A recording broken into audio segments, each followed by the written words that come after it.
Yo, what's up, everyone? Welcome back to another episode of Unfucking Your CX.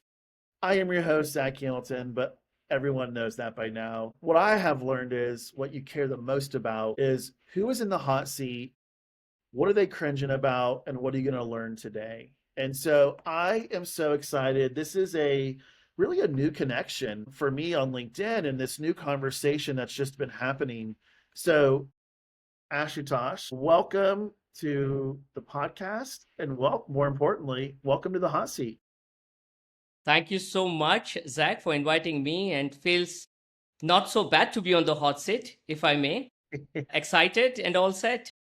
Yeah, Ashutosh, I love just a diversity of thought. I've been talking about that, and I think that's one of the things that I have respected so much about you here lately is just your level of engagement and even sometimes the debate and comments. And so I really love that. I love debating about, the CX discipline and our practice and where we are, because ultimately I really feel like together we can help pull the discipline kind of from where it is right now. And so I'm looking forward to getting into this conversation with you. But first, set the scene. Where are we at? Where are we going to have this conversation? Well, imagine we are strolling in a park. There's a nice river running on the side, some kids playing on the side, so that we can have a relaxed debate and we won't be argumentative. And yeah, we'll have a free flowing conversation just like the river flowing on the side. I love that. I love that. Water, believe it or not, gives me energy. So whenever Wow. I feel just depleted, it's always about how can I kind of get reconnected to the water. So it's like, how do I go to the local river or creek, just go take a swim, whatever it may be. So Fantastic. Ashutosh, you've seen it all in your career, right? You are a true practitioner. You're in the trenches every day. What is that one CX topic that when you hear it, it absolutely makes you? I so wanted to be asked this question, Zach, and that too from you, because I've heard so many people answer that question in so many different ways. I've learned a lot. But if I have to answer it, I'll go back to the basics. For me, what makes me cringe is the very definition of CX, the way we define CX today. And it's a commonly understood, known, well accepted definition that CX is the sum total of perceptions that a customer has as he or she interacts with the brand across the touch points in a journey. I genuinely feel that the challenges that CX leaders face today, the redundancy, the inability to get the buy-in from the cross-functional peers, all of that I feel stems from this definition. And that's why I really cringe when I hear this definition. Yeah, I do too. Like when I think about CX and at its true basic core, I'm like you. I think of it as it really is the performance measure Yes. on how well your organization has operationalized your brand promise to your customers, right? Because if you think Perfect. about it, your brand promise is essentially built from your customer expectations, right? What do they expect from you? And ultimately, you're trying to exceed their expectations. But CX really is that performance measure, right? Because you have here's expectations, which is your brand promise operationally. And that could be through your brick and mortar stores if you're retail, it could be online, it could be through your sellers if you're B2B. And it actually is a performance measure of how well you operationalize it. And I think Ashutosh, why I cringe, and I think it's the same reason why you do, is we've changed the definition so many times because fundamentally our CX strategies have never been able to meet the measure. I cannot agree more. In fact, I smile when you talk about brand promise because my definition is rooted in brand promise, Zach. And I can give you a very simple example for it.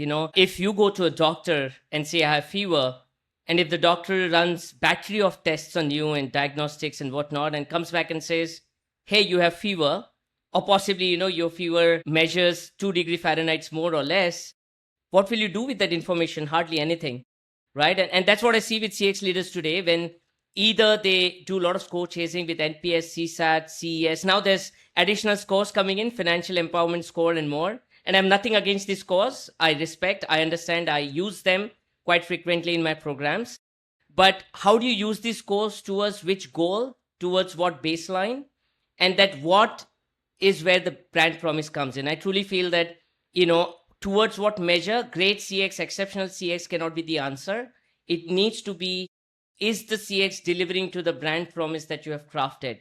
And therefore, my definition is literally crafting and communicating the right brand promise to the right persona with the right differentiated value proposition and delivering it across the interactions that the customers has. Now there are three components: brand promise, differentiated value proposition, and to the right customer, because you can't win them all. You can't make everyone happy. You better know who your customer is and then address them with the right proposition and deliver the promise. Dude, I love that. There's so much there we could dig into. I mean, ultimately, the two most powerful things on there that I love the most is one, really knowing who your core customer is, Absolutely. right? Because you can't serve everyone, especially now in the way that consumer behavior isn't just moving quickly, but it's just accelerated, right? Especially from the pandemic, our behavior has just accelerated. Um, and I think too often, because brands are failing to deliver on their brand promise, and they Correct. start to, their revenue, so top line revenue, same store sales revenue, starts to take a hit. Brands start to try and be everything to everyone, right, in order to drive revenue. And the other piece that I love on there is, how are you differentiating? Absolutely. In fact, if you just think of no frills airline, a no frills airline, you won't be able to have an extra ounce of luggage with you unless you pay for it. No seat preferences, standing in the queue, no preferential treatment unless you pay for it. Now, for a no frills airline, all these features which are standard CX elements in an airline industry are gone for a toss, because by definition they are not supposed to deliver any of it unless someone pays. Now, would that mean that they cannot give best CX? No, because as long as they take someone from A to B in the least cost possible on time, I think they would be delivering good CX. Now, the customers may be different. Your customers that you're targeting might be those who are chasing least cost, on time arrival, on time departure. And if you are chasing those customers delivering to the promise, you will deliver good CX. So I think that differentiation, targeting the right customer is a challenge. And what it does, Zach, is interestingly, it answers the two fundamental questions CX leaders face today. One is that it makes them brand promise custodians, which means by definition now they are cross functional. Yeah. They start their work with strategy, branding, positioning, sales, marcom, brandcom, you name it. They're cross functional. And second, they can have a dialogue with the cross functional peers. They cannot go to sales and say, we'll improve NPS, because sales leader will care hoots about it. The sales would want to know, can you improve my sales conversion rate? Can you improve my deal size? Can you improve my sales cycle time? Can you help me improve my approach to the market in some way to get me more pipeline? Now, if you're able to help them with that by ensuring the brand promise is delivered and the gaps are addressed, you will be able to showcase that you are adding value and quantified terms. Yeah, look, I think the greatest lesson learned out of that, actually, customer experience is cross-functional, Yes. right? And I think too often, I just saw this post yesterday about CX as a mindset, and I can't cringe anymore when I see that, because mindset doesn't always equal action. Yes. Ultimately, CX is a verb, right? It is, you are absolutely doing something. Whatever that something is, you're doing it. Well said. And I love that whole cross-functional piece that you mentioned. And the reason for it is, like, as a CX leader, I don't own the budget. I don't typically own those specific KPIs, right? My cross-functional partners own those KPIs. They own the budget. My role is, how do I influence them that these specific customer frictions are standing in their way of achieving their KPIs that they're held accountable to. And now they want to own that specific friction and solving it. And that's where that influence piece comes in that you're also talking about. So, Ashutosh, before we get to your player tips, I'm curious, like, why do you think the discipline has just strayed so far away from what you just defined as customer experience? It's a very difficult question to answer, but I have a way of explaining this. I hope people get this. When imagine you have lost your key and in your house somewhere you are not able to remember where your key is.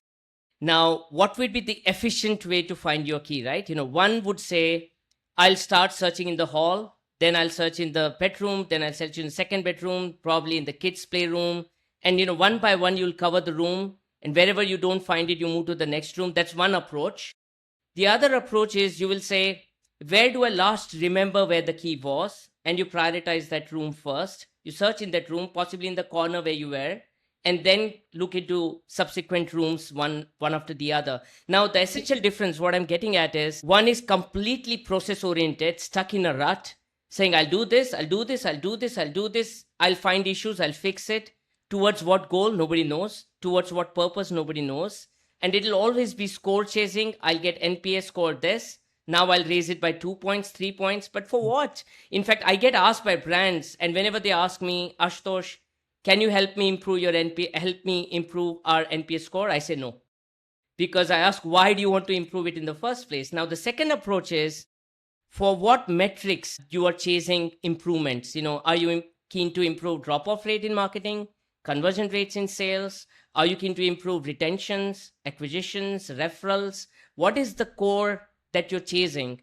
And if you know that, now you can follow through on that core and say, to make that happen, what is the gap between brand promise and delivery right now, which is impacting that score?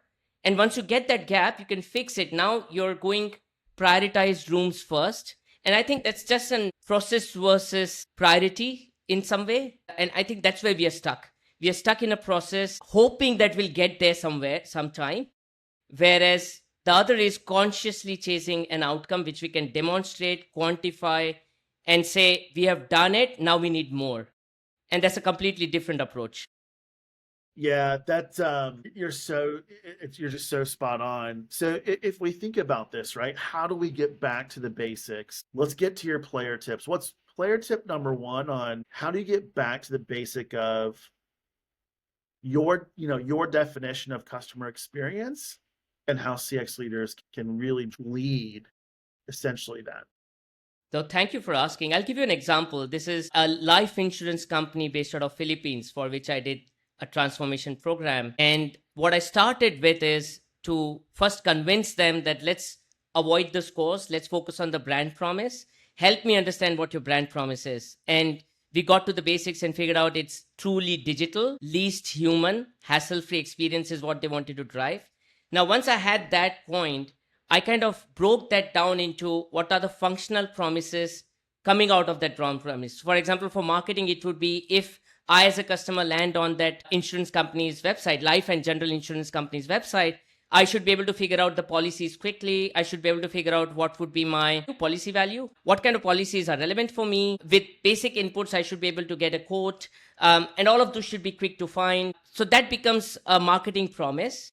And now if I deliver the promise, what are the KPIs I'll drive? For example, drop-off rate, leads coming in, marketing qualified leads. These are all the metrics that marketing can drive. And now I have a play. If the drop-off rate are way higher than the competition, way higher than what I would expect, now I can figure out, am I not truly driving the right experience on digital terms? Am I not giving them calculators? Am I not giving them policy recommendation tools? Can I add those and make the experience easy, truly digital as they expect? And if you give, you would see the difference in drop-off rate. Now, before and after comparison with some calculation can give you a dollar value. And with this, I did deliver almost 2.96 million pesos in incremental revenue in 90 days of transformation. Now, that value is something that, CFO would approve of, CEO would approve of. Who wouldn't talk about policy revenue expansion, and the budgets would come through. Wow. I love not only how, one, you started with, hey, the player tip with here's the strategy, but then here's how we saw it through and here's the financial impact of that. What's player tip number two? Player tip number two is that usually what people do is they focus on legacy scores of NPS, CSAT, and so on, and then legacy scores of operational metrics and business metrics and try to correlate and regress.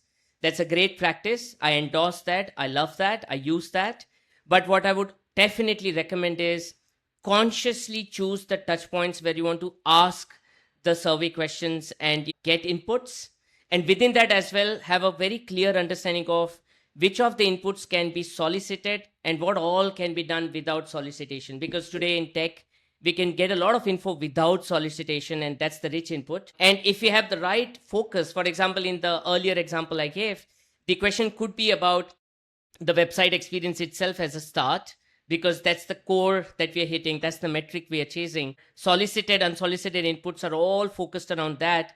That will give a much better measure. It's akin to knowing that the last I found the key was in hall, so I'll search the hall first. It's exactly the same approach. That would be the tip number 2, that avoid a very heavy regression based prioritization, but rather metric goal based prioritization. Yeah, spot on. I couldn't agree more, right? I mean, ultimately, the prioritization should be really focused on what are those customer frictions that are standing in the way of your most strategic priorities, right? Because not only are you delivering value back to the brand, but you're also delivering value back to the customer. Absolutely. And the other piece that I love that you said in there is your only source of customer feedback cannot be solicited feedback through a survey. Of course. Matter of fact, I've seen, behavioral feedback, right? What the Yes. customer actually does is significantly different than what they say they're going to do. I don't know about you, but the many organizations that I've worked with, the behavioral data makes up about 78% of customer Wow. feedback, where voice of customer is like less than 5%. And so if you think about that on just like a simple just pie graph, most brands are only operating in less that 5% of solicited customer Right. feedback through a survey. That's what they're trying to influence their organization on. This is what we should be making our critical business decisions on, which is why they don't have influence. Correct. But two, they're really missing that holistic view of that specific customer. Ashutosh, Absolutely. what's player tip number 3? Just to continue with that point, because you really brought in a very important point, Zach, the behavioral aspects. I see that even the personas that we define lack the behavioral definitions. They're still demographic definitions, segmentation and demography, rather than what are the triggers, influences, motivations that are driving this. Now, this may sound theory, and it was theory because it was difficult to track behavioral personas earlier. Now with tech, it's far more easy. So if you deploy the right tech, because today a 90-year-old, a 60-year-old, and a 16-year-old could have the same motivations to buy the same product, and they may not be different. But to add to the last point, Zach, the last is we often miss out on proactively given feedback by way of customer service, reviews, support. As you rightly said, 75-80% of the data could be that, which is customers are proactively telling you, we expected this, we are getting this.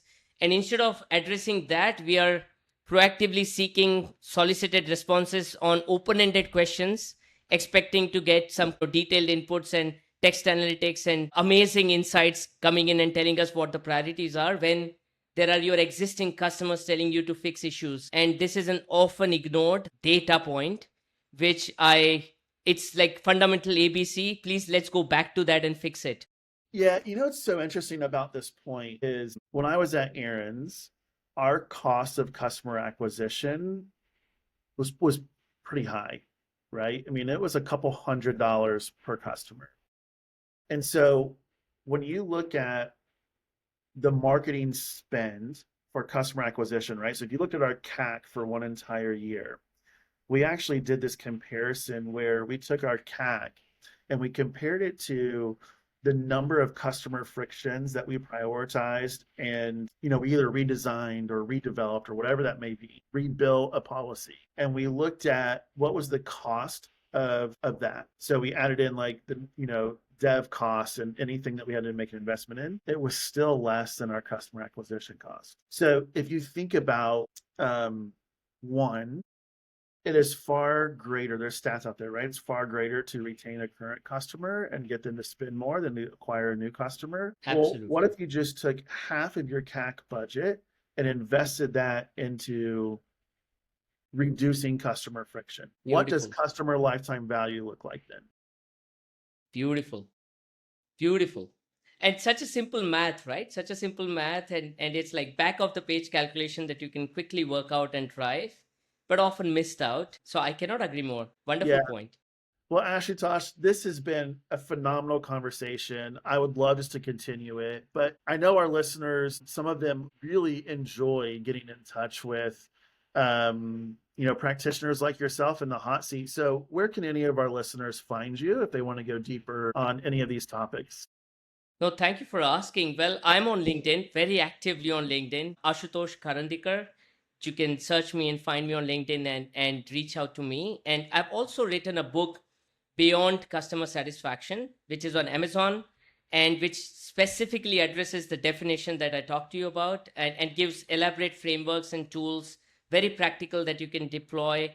And I've shared all the success stories in the past which I would love to have you explore and give me your feedback on whether they work or not. I love that. I love that. Well, Ashutosh, again, thank you so much for coming to the hot seat. Don't be a stranger. Let's go a little bit deeper in conversation. Pleasure. Lovely talking to you, Zach. Thank you. Yeah, cheers, bud.